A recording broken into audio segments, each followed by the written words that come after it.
تا چېرته د ریډیو پاکستان حل کتلی دی؟ په ریډیو پاکستان کې چې کوم سړی د چا نه انټرویو ولي نو د مایک والا د 17 ګریډي بیچ ورپسې چا هغه باکسه نیولي هغه د 16 ګریډي کم سړی چې تپوس کې د 18 ګریډ په 51 ګریډ باندې دوی دا کار کوي. دغه کار د یو کمشنر هم تاسو اطلاع ده په جی کمشنر وی پکې نه ټیک شو یعنی تاسو د دین اندازو لګوي چې دا حل دی ټیک شو. په ریډیو پاکستان یو کس مخکې راشي السلام علیکم اوس باوري تاسو پروګرام دا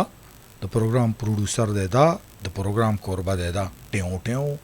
بجاو بشي هغه چې کوم دی بیل دی ته اناونسر پوسټ دی یعنی ته به حیران پاتې شي دومره غټه اداره ده.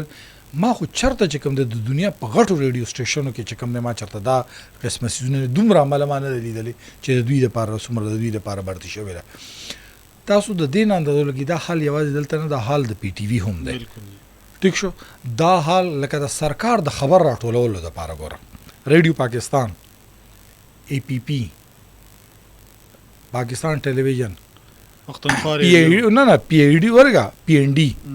ٹھیک شو. او به دا غي نه علاوه بر یو انفارمیشن د کوم د دغه منیسټری 15 سيزونو باندې راټولې ته د دین اندازو لګاوه او په کروڑونو نه په اربونو روپو خرج کیږي په دې سيزونو باندې او به منګوي ماته څوک د وی چې څوک دغه نشریات اوري څوک دغه خبر ګوري څوک دغه سیس ګوري د سرکار د ډیلیوري دا ټول نه حل دی.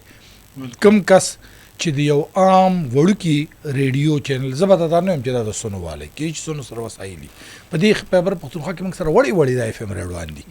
ریل یو کس لګي موبایل او تخلیط نیولې دا غن اډیو ریکارډ کوي په پاک اډیو کې لګي وایس اورم کوي کټ کوي ایډیټینګ هم کوي هر څه برابر کوي او طالب د 3 منټو رپورټ درکوي.